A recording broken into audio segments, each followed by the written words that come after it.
You know that it's fun to go out, except I never leave my house. I'm either at work or home, and it seems kind of pathetic just drinking alone. So if you got nothing going on, have some drinks with Ron. Hello, welcome to Drinks with Ron. I'm Ron, sporting one of my new hats that I got this last weekend. I'm about to have a drink. Old Milwaukee. Yes, a beer that's conspicuously in state for me. Old Milwaukee. It's actually not horrible. It's a Joseph Schlitz Brewing Company. So I see my Schlitz light is not on at the current moment. But I don't mind Old Milwaukee. Not a bad beer. Another cheap and tasty Wisconsin beer that gets a bad rap. Old Milwaukee does take me back to the 80s, though. Remember the commercials? Old Milwaukee, a taste as great as something something. I never knew what the fuck they were saying. But, I mean, Old Milwaukee had national fucking ads back in the day, man. I mean, before Budweiser and Miller pretty much segmented the market into two giant slabs with 97 little tiny slices in between them on the pie chart. Yeah, there was room for some of these things in the national scene. And Old Milwaukee made its mark. It's an indelible mark that's still recognized to this day.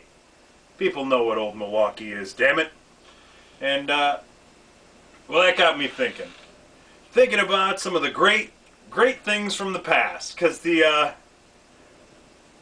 I got this hat as we were cleaning out a house that bordered on hoarder. A lot of stuff saved up. A lot of cool stuff in there.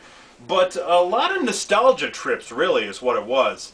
I mean, I found the old console record player. Oh, I got that sumbitch working. Other than the fuzz on the needle, oh, it's in great shape. Needle record on the platter, fired it right up. Some old country, sounded fucking great. You know the speakers in those old consoles with the bass in them, the way that cabinet resonates, sounds so fucking full. I mean, like I said, it's a 35-year-old country album. You want to talk about something that lacks bass, I'm betting it's country from the 70s. But you turn that bass knob up and that it's full, it's thick, it's a rich bass sound. In fact, I'm getting so fucking nostalgic, I think I'm going to fire up my record player as soon as I'm done with this. I want to listen to something on vinyl. Listen to those pops and clicks and shit. Beautiful. Beautiful.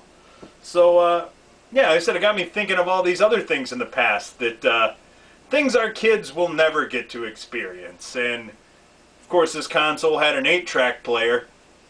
Nothing like being alive in the days before the rewind button. I mean, man, I thought I was impatient as a kid because I got spoiled by all this shit, you know. Stuff now, instantly now, microwaves, shit fucking instantaneous. Kids now, shit. My kid's got to wait 30 seconds for fucking food to be done, and it's the end of the goddamn world. So, oh yeah, and I was talking about this to somebody the other day. So many great things. The radio. Now, a kid today will never understand. Yeah, they know what the radio is. It's still around. It's in the car. They turn it on. They know some of the music. Blah, blah, blah. They don't understand what kind of connection we had to the radio back in the day. It was your outlet to what was new and what was cool. Everybody could get it. It was free. It was everywhere. So everybody had the radio. Did you listen to the fucking radio station last night? Well, yeah. You know, we were all listening to... Kids don't listen to the radio for 4 straight hours at night. I mean, we used to do that. An analog tape. Man, wasn't that great? When you could finally record something... I mean, kids now don't give 2 fucks about recording anything. The only thing they'll ever record is fucking DVR. And that, they just wait till later, and again, it's magic instantaneous. There's no work involved. You press a button, you leave, you go do whatever you were going to do. Back then, you had that analog tape, and you would sit there for 3 hours, waiting for them to play your song. And then, you'd wait, and you'd have to take a piss, and when you'd come back from the bathroom, it would already be started. Then you'd have to wait another hour or 2. And then finally, you get pissed waiting. You call in, you request your song. I want to hear this song. You got to play this song. And you're sitting there with the tape recorder in, and you got fingers right there because you got to hit play, record. You know, you got to hit them both at the same time. You got it all queued up and ready. All right, here we go. And then the fucking DJ would talk over the ramp. He would ramp up the intro of the song, and you'd just lose your fucking nut. What? No, you're talking over the whole beginning of the song. So many songs on my mixtapes were let in with intros from the fucking DJ about some shitty event going on in Dubuque, or 84 and sunny today with some shitty 80s song. Kid, fuck you, I talked on the beginning. But it was great. I mean, you had a connection to the DJs. I still remember having my favorite DJs as a kid.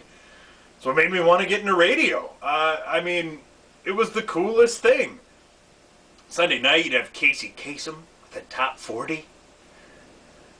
Keep your feet on the ground and keep reaching for the stars. I remember laying in bed because you had to know what the fucking number one was. It mattered. What was number one? What was the top five?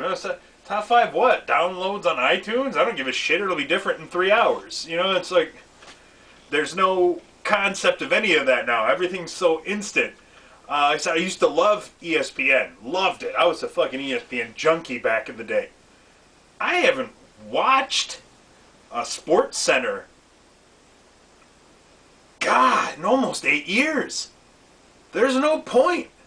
What do I need to see fucking highlights for? Highlight this. I can get on that computer, and in 7 seconds, I can find out any score, all the stats, everything that happened, any moves teams are making. I mean, I remember sitting in my house over the winter, January, February, March, you know, waiting for baseball to get into full swing, and you couldn't hear things about what the moves your team was making. You didn't know. You wouldn't know until, you know, like maybe the Sporting News would come out in a week, and you'd see this stuff, and it's just like, man, somebody gets cut now. It gets posted to somebody's Twitter. It's linked to Roto World. I got it. 30 seconds after a dude gets cut, I know about it. Some asshole sitting in his basement drinking a beer go, oh, no, that guy just got cut. Click, what's on the internet next? So it's just so instant. And said kids won't have that great... It's Saturday morning cartoons. Now, try explaining that to a kid.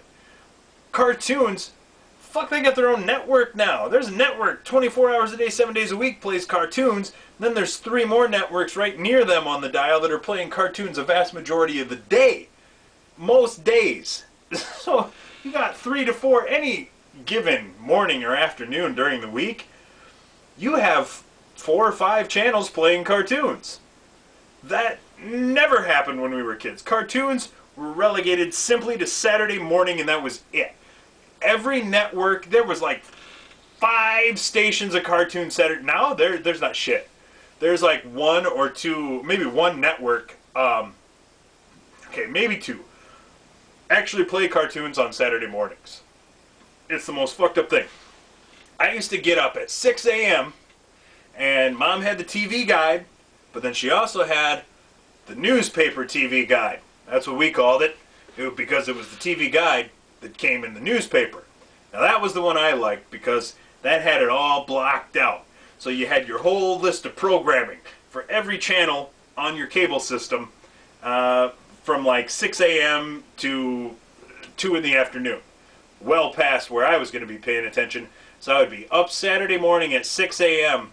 with a highlighter marker, blocking shit off. Okay, 6 o'clock, I turn at CBS and I watch this at 6:30. I'm going up to here and I'm watching that show, and at 7 I go back to CBS, and then Garfield's over here. And then I would literally block out 4 to 5 hours of cartoons and where I was going to fucking bounce around all Saturday.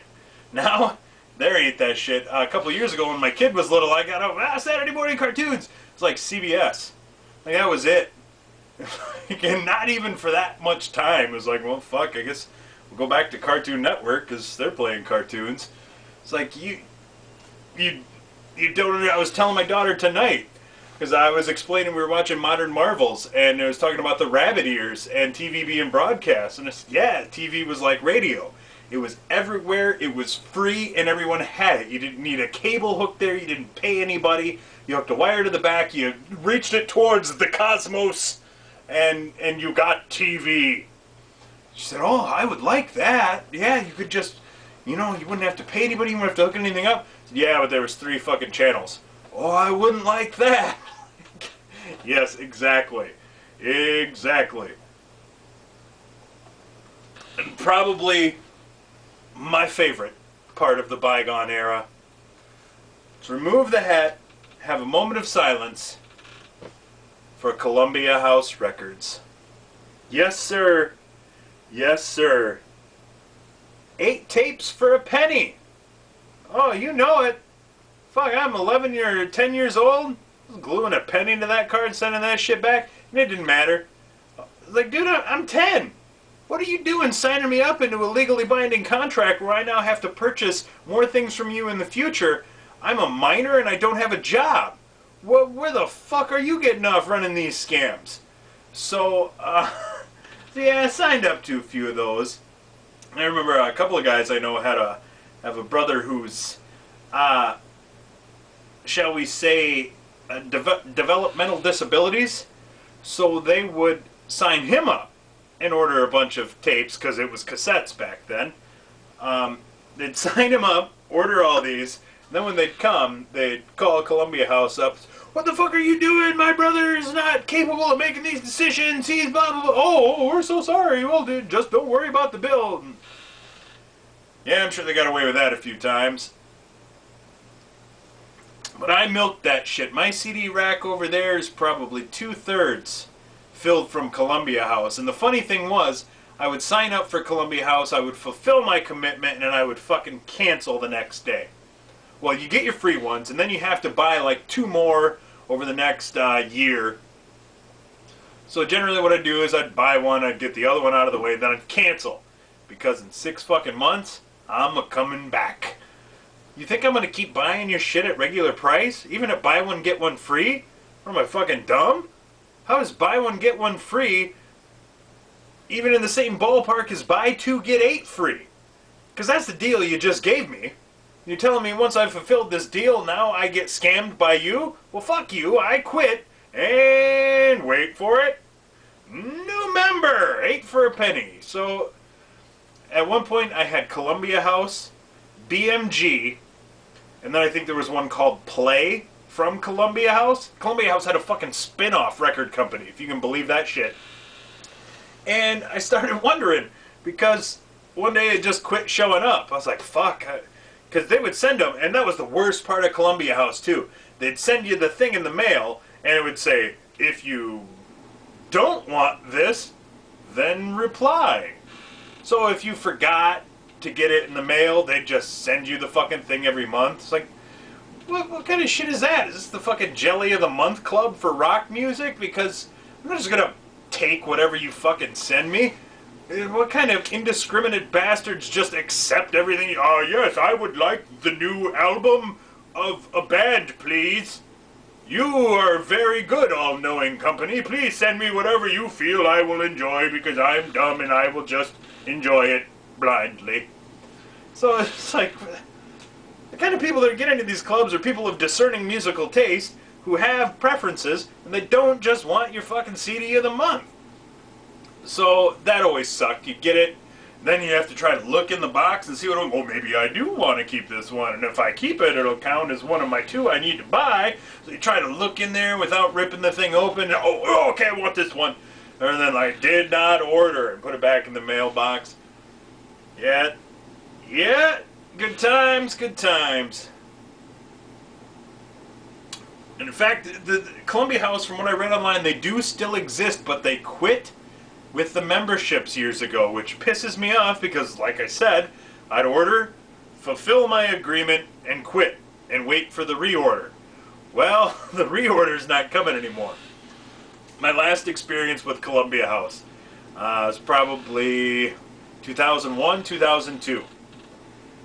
I was at the bar, Chubb's Pub, block from my house in La Crosse. Came back, went right after work. So I came back at like 7 o'clock, just fucking greased. And walked into the house, phone rang, caller ID. But you want to talk about shit kids don't understand? Life before caller ID. I mean, man, these kids never got to prank call anybody. You know how many people I fucking prank called? I had prank calls where I sat on the phone with people for a half hour. We damn near became friends. And oh yeah, so I get home from the bar, phone rings, long 800 number, and I'm, fuck these guys. So I get on the phone and I'm thinking I'm going to do stupid, fake, accent loud guy, and I'm just going to talk bullshit to whoever this telemarketer is, hang up on him. So I get on the phone and I go, yeah, hello there! Oh yeah, we're looking for Ronald Tracy. Oh, you got him there, son. What you need? You know, I'm just over the top doing this. And the guy said, well, I'm calling from Columbia House Records. You know, you used to be a customer of ours, and we were wondering if you want to come back. Well, I don't know, son. You gotta give me some kind. Just gonna come back. You know, you gotta give me a deal, son. And so pretty soon he lays the deal out, and I'm like, fuck. I want to do this. Shit! Now I gotta keep this voice up. So I talked to this guy for 15 minutes. Yeah, you got any ween in there? What was that, weem? No, ween, boy, with an N. What the fuck, are you deaf, son? You know, it's kind of this drunken foghorn leghorn kind of character. It was supposed to be, I don't know. I didn't really think it out and give him a backstory. I was loud, drunken, southern-ish kind of. I just wanted to be loud and annoying. Now I have to stick with this. So 15 minutes, you know, well, what do you got? You got this band. So I ordered like 6 Ween CDs or some shit, and all was well. All was well. And I paid everything off, ordered a couple more things, canceled, and the re-invite to rejoin never came. And my guess would be, is never coming again. Columbia House, right out there, with the fucking rabbit ears and the Atari. Great things from my past that shan't reemerge to the heights they once were. Although, much like Columbia House, Atari still kicks ass as well. So, for Drinks with Ron, I'm Ron, nostalgically signing off.